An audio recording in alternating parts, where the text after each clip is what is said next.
본문은 애굽에 내린 5번째 재앙 그리고 6번째 재앙에 대하여 기록한 말씀입니다.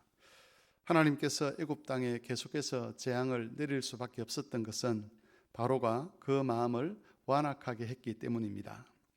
만일 바로가 그 마음을 완악하게 하지 않고 하나님께서 처음 이스라엘 백성들을 보내라고 말씀하셨을 때에 그 말씀에 순종을 했더라면 애굽 땅에 재앙이 내리지는 않았을 것입니다.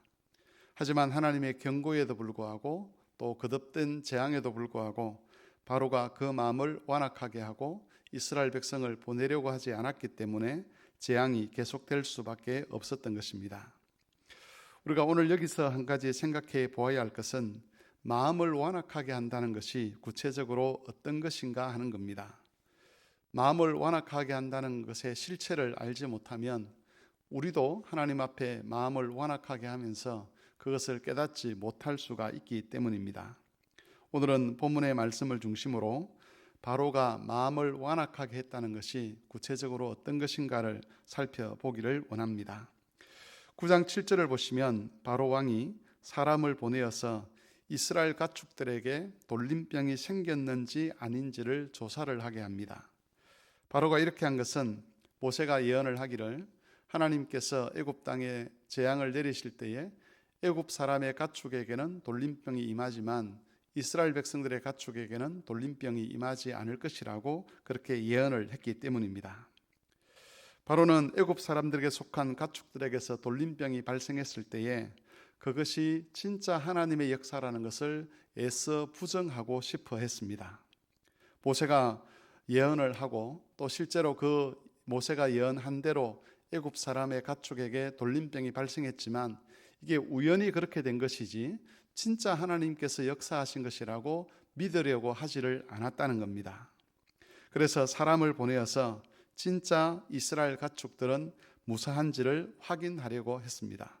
만일 이스라엘 백성들의 가축에게도 돌림병이 생겼다면 지금까지 있었던 재앙도 다 자연적으로 일어난 재앙인데 어쩌다 보니 우연히 모세의 말과 그 상황이 맞아 떨어진 것이라고 그렇게 우기려고 했던 것입니다. 우리는 바로의 이런 모습에서 마음이 완악하다는 것의 한 실체를 깨닫게 됩니다. 마음이 완악하다는 것은 하나님이 일하셨다는 증거가 분명함에도 불구하고 애써 그것을 부정하고 하나님 말씀을 거짓말로 만들려고 하는 시도를 가리켜서 그런 태도를 가리켜서 마음이 완악하다라고 표현을 하는 것입니다. 마음이 완악해지게 되면 하나님 말씀을 믿을 수 없게 되고 또한 하나님 말씀에 순종할 수도 없게 됩니다. 하나님께서 하나님의 말씀과 뜻과 그리고 그것이 옳다는 것을 분명한 증거로 보여주셨음에도 불구하고 자기의 상황이나 자기의 입장 때문에 애써 그것을 받아들이려 하지 않고 믿으려고 하지 않기 때문에 마음이 강팍해지는 것입니다. 모세가 하나님 말씀을 믿지 못하고 순종하지 못했던 것은 증거가 부족했기 때문이 아니었습니다. 모세의 증언과 또 애굽에 내린 5가지 재앙은 하나님이 일하고 계시다는 것을 알 수 있는 충분한 증거가 되었습니다. 하지만 그런 증거대로도 불구하고 애굽의 왕은 하나님 말씀을 믿으려고 하지 않았고 또 그 말씀에 순종하려고도 하지 않았습니다. 여기에는 하나님을 믿지 않겠다고 하는 강한 의지가 포함이 되어 있습니다. 상황을 객관적으로 이해하려고 시도하지 않고 오히려 악한 의지를 가지고 하나님의 역사를 애써 부정하려고 하는 것입니다. 바로 왕이 이런 악한 의지를 고집했던 이유들이 있었을 겁니다. 제국의 왕이라는 자존심도 있었을 것이고 이스라엘 백성들을 보내고 나면 자신의 권력이 약화될 것이라는 그런 염려도 있었을 겁니다. 또 제국에서 그동안 노예로 부리던 사람들이 사라지는 것 때문에 애굽 제국 큰 나라에 경제적인 손실이 생길 것에 대한 그런 염려도 있었을 겁니다. 그런데 이런 것들이 기준이 되어버리면 하나님 앞에서 마음을 부드럽게 할 수가 없습니다.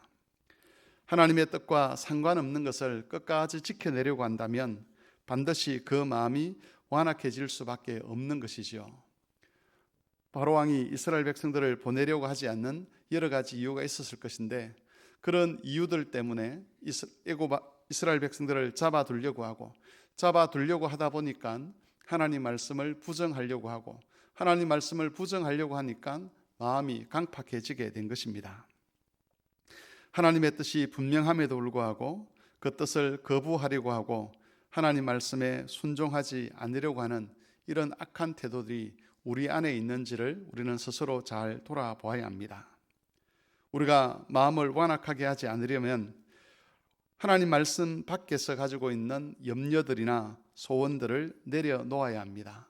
하나님께서 우리에게 주시지 않았던 소원들, 또 우리의 삶에서 굳이 필요치 않 우리의 삶에서 우리가 꼭 내려놓고 싶지 않는 그런 소원들이 우리의 기준이 되거나 삶의 목적이 되지 않도록 해야 한다는 것이지요.